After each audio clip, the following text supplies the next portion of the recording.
बिस्मिल्लाहिर्रहमानिर्रहीम। अस्सलामु अलैकुम रहमतुल्लाहि व बरकातुहू। मोअज़्ज़िज़ सामीन, उम्मीद है आप सब खैर आफियत से होंगे। आज का जो हमारा मकसद है वो ये है कि कल से इत्तिकाफ़ शुरू है। इत्तिकाफ़ के बारे में जो मसले मसाइल हैं उस बारे में हमें जानना चाहिए, कि जानकर हमें इत्तिकाफ़ में बैठना चाहिए ताकि हमें इनका फ़ायदा भी हो। इस बारे में हमारे साथ तशरीफ़ फरमा है हाफ़िज़ मोहम्मद इमरान साहब, उनसे बात करते हैं। हाफ़िज़ साहब, इत्तिकाफ़ का क्या तरीक़ाकार है, किस तरीके से हमें बैठना चाहिए, क्या इसका जो है नियत करनी चाहिए? बिस्मिल्लाहिर्रहमानिर्रहीम, नहमदुहु व नुसल्ली अला रसूलिल करीम। जी अल्हम्दुलिल्लाह, रमज़ान मुबारक का दूसरा अशरा ख़त्म होने को है और तीसरा शुरू होने को है। इसमें इत्तिकाफ़ सुन्नत इत्तिकाफ़ जो है आप सल्लल्लाहु अलैहि वसल्लम किया करते थे। इसलिए जो खुश नसीब लोग ऐसे हैं जो इत्तिकाफ़ के लिए बैठना चाह रहे हैं इत्तिकाफ़ में, तो उनको ये भी ज़रूरी है कि इत्तिकाफ़ के मसाइल सीखें, ताकि जो हमारा ये अमल है ना अल्लाह के यहाँ कबूल हो जाए।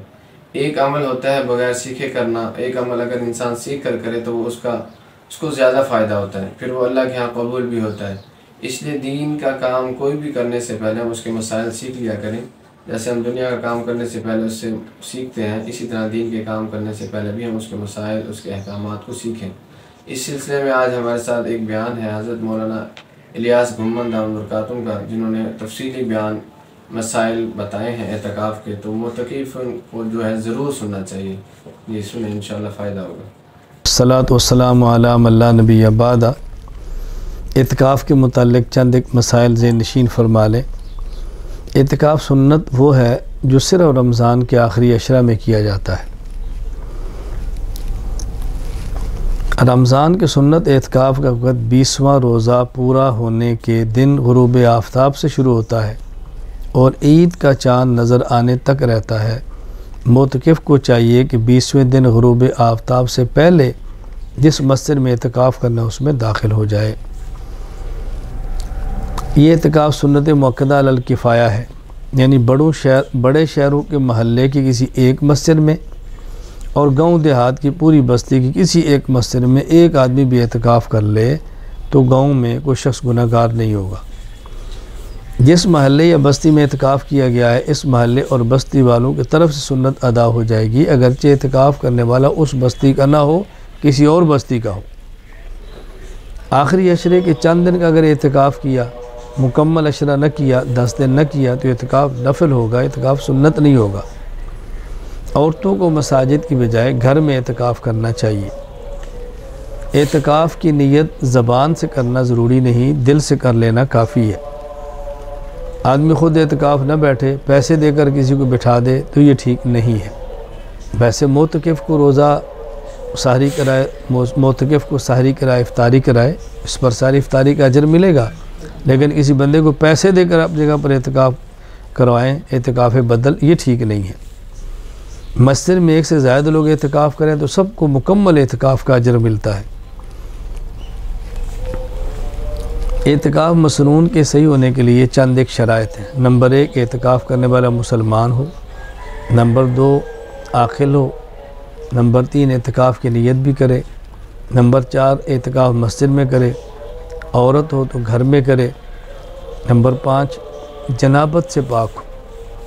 अगर हालत जनाबत में इत्तिकाफ़ में बैठ गया, इत्तिकाफ़ तो होगा लेकिन हालत जनाबत में मस्जिद में दाखिल होने की वजह से गुनाहगार होगा, इसलिए जनाबत से पाक होना ज़रूरी है। अगर औरत तो हैज़ और निफास की हालत के अंदर न हो, वगरना उसका इत्तिकाफ़ नहीं होगा, क्योंकि इत्तिकाफ़ के लिए रोज़ा चाहिए, सारा में रोज़ा रख नहीं सकती। फिर इत्तिकाफ़ वाले को चाहिए कि रोज़ा रखे। अगर इत्तिकाफ़ के दौरान एक रोज़ा भी छूट गया तो यूँ समझें कि सुन्नत इत्तिकाफ़ इसका ख़त्म हो गया।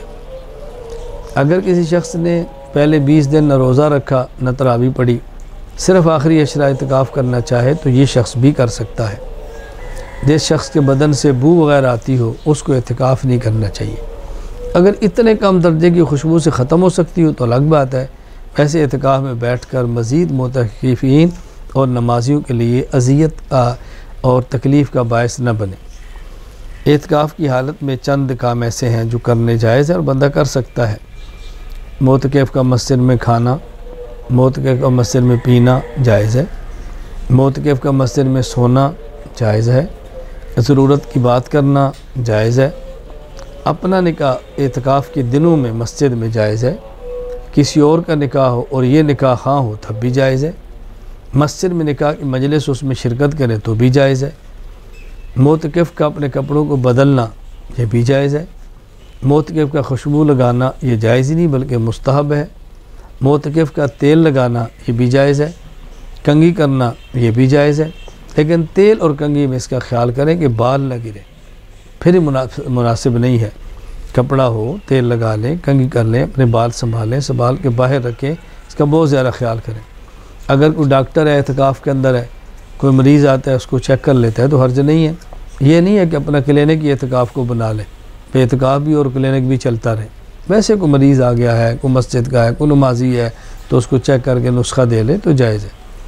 اپنے برتن وغیرہ دھونا یہ بھی جائز ہے۔ معتکف کا اپنی نشست گاہ کے اوپر چادر لگانا ٹھیک ہے، کوئی حرج نہیں ہے، بلکہ اس سے آدمی کو ایک قسم کی خلوت مل جاتی ہے۔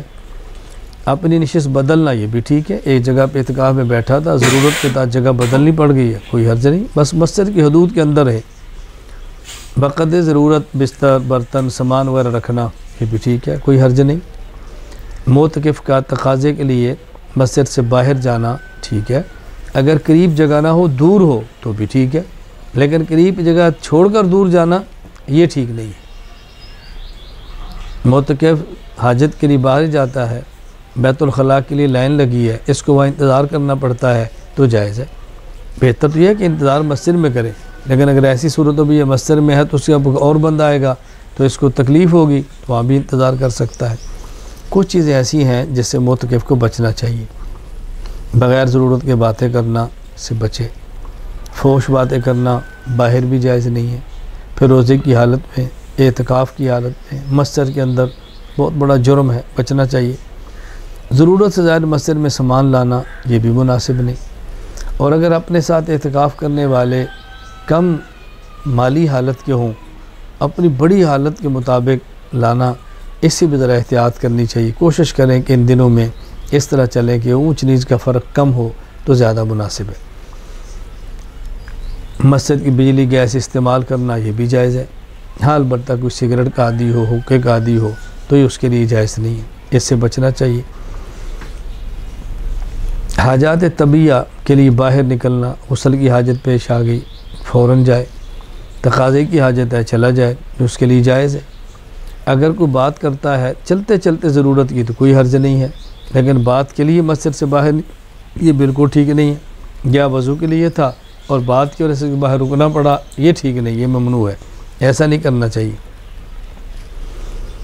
بس ان چیزوں کا بہت زیادہ اہتمام کریں، آداب کا خیال کریں، تلاوت کا خیال کریں، ذکر اللہ کا خیال کریں، اپنے آپ کو عبادات کے اندر مشغول رکھیں۔ میں تو ذرا سے گزارش کرتا ہوں ہم نے اچھا بنائے۔ اللہ تعالیٰ سب متکلفین کے اعتکاف کو قبول فرمائے اور تمام کو بیٹھنے کی توفیق نصیب فرما دے، آمین۔